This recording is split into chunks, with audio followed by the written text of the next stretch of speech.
Shalom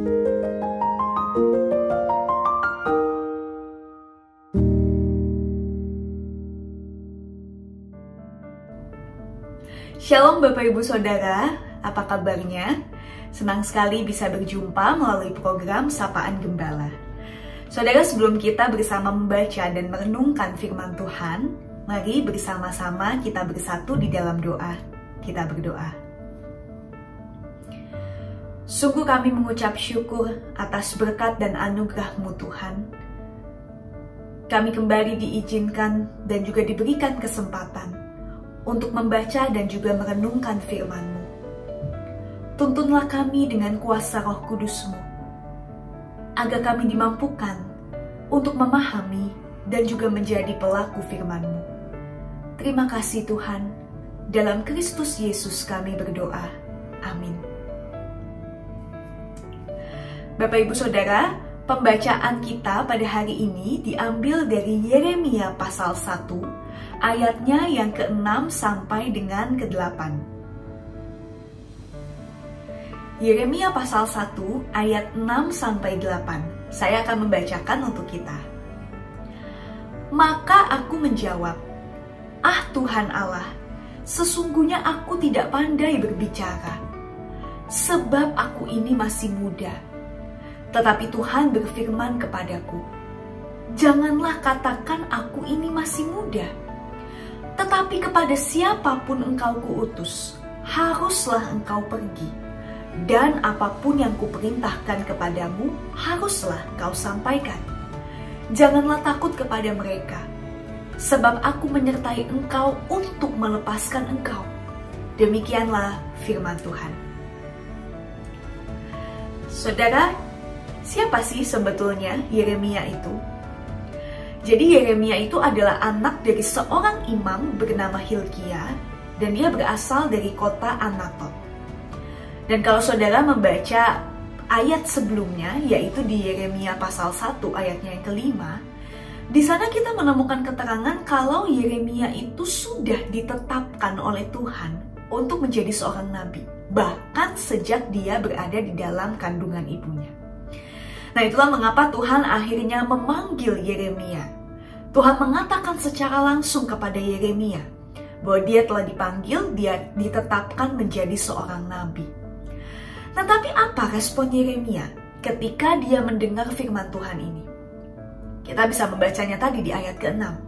Dikatakan, "Ah Tuhan Allah, sesungguhnya aku tidak pandai berbicara, sebab aku ini masih muda." Saudara, di sini kita bisa melihat satu realita yang mungkin juga sering terjadi dalam hidup kita. Begini, kalau kita hanya berfokus pada kemampuan diri kita, kalau kita hanya berfokus pada tantangan yang mungkin ada dan datang dari lingkungan sekitar kita, orang-orang terdekat kita, maka kita akan selalu menemukan hal-hal yang dapat membuat kita menyerah. Kita akan selalu punya alasan untuk menghindar dari tugas dan panggilan yang Tuhan percayakan pada kita. Kenapa? Karena kita sebagai manusia itu adalah pribadi yang rapuh. Kita punya kelemahan, kita punya keterbatasan. Nah, Yeremia juga seperti itu. Saudara, ketika Yeremia berhadapan dengan panggilan Tuhan, dia hanya berfokus pada apa yang menjadi kelemahan di dalam dirinya. Dia hanya berfokus pada apa yang dia punya. Bahkan dia juga hanya sekedar melihat tantangan yang sangat mungkin dia hadapi dari orang-orang di sekitarnya. Nah, itulah kenapa Yeremia seolah-olah dengan mudah mengatakan, "Aduh Tuhan, kalau bisa jangan aku deh. Aku nih banyak kurangnya, aku nih banyak lemahnya." Nah, tapi mari kita melihat apa sih respon Tuhan terhadap Yeremia. Di ayat 7 tadi Tuhan mengatakan, "Janganlah katakan bahwa aku nih masih muda." Artinya apa, saudara? Tuhan ingin Yeremia itu tidak berfokus, tidak bersandar pada kekuatan dan kemampuan dirinya sendiri. Tuhan ingin Yeremia dan juga setiap kita itu belajar untuk berserah, belajar untuk mengandalkan Tuhan. Karena ketika kita menaruh fokus kita untuk bersandar kepada Tuhan, maka di sanalah kita akan menemukan kekuatan. Di sanalah kita akan menemukan pertolongan dan juga penyertaan Tuhan melampaui segala keterbatasan dan juga ketidaksempurnaan kita. Nah, itulah mengapa tadi di ayat 8 Tuhan mengatakan, jangan takut kepada mereka, sebab aku menyertai engkau. Jadi sekali lagi di sini Tuhan ingin Yeremia tidak berfokus pada kemampuan dirinya. Tapi lihatlah Tuhan, fokuslah dan bersandarlah pada penyertaan Tuhan. Dan apa bukti penyertaan Tuhan? Kita bisa lihat di ayat 9. Di sana Tuhan mengatakan, aku menaruh perkataan-perkataanku ke dalam mulutmu. Jadi di sini Tuhan menjanjikan bahwa Dia sendirilah yang akan berkata-kata melalui Yeremia. Dan di sini kita juga bisa belajar, saudara, bahwa kalau Tuhan panggil kita, kalau Tuhan percayakan kita pada satu tanggung jawab, Tuhan pasti juga akan memperlengkapi kita. Maka saudara, apapun hal yang sedang kita kerjakan, apapun hal yang sedang kita hadapi, percayalah bahwa Tuhan akan selalu menyertai. Tuhan akan memperlengkapi kita dengan kuasa dan juga penyertaannya. Yang perlu kita lakukan apa? Selain kita bersandar pada Tuhan, belajarlah juga untuk jadi pribadi yang taat dan setia kepada hal-hal yang sudah Tuhan percayakan kepada kita. Ini kunci yang penting, saudara, karena apa? Karena seringkali orang kalau dikasih satu tugas, orang kalau dipercayakan satu tanggung jawab, seringnya tuh cuma semangat di awal. Tapi ketika bertemu tantangan sedikit, wah, mulai tuh timbul pemikiran untuk menyerah aja. Udahlah, menghindar dari tanggung jawab. Saudara, tantangan dan pergumulan itu akan selalu ada di dalam kehidupan kita. Tapi, jangan jadikan tantangan dan pergumulan itu sebagai alasan dan hambatan untuk kita menyerah. Untuk kita lari dari tanggung jawab. Tapi justru sebaliknya. Lihatlah tantangan dan pergumulan itu sebagai kesempatan kita untuk mengembangkan diri. Dan juga sebagai pengingat supaya kita diajak untuk selalu mengandalkan Tuhan. Dan dengan demikian, saudara, hari ini ada 3 hal yang kita pelajari.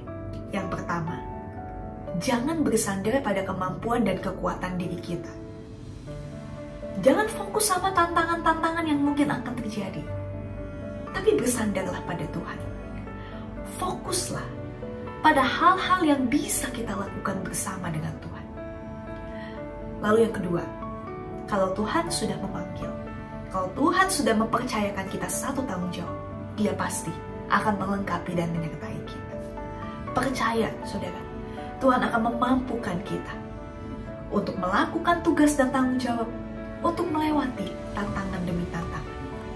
Dan yang ketiga, jadilah pribadi yang taat dan juga setia. Saudara, bertemu dengan tantangan itu wajar.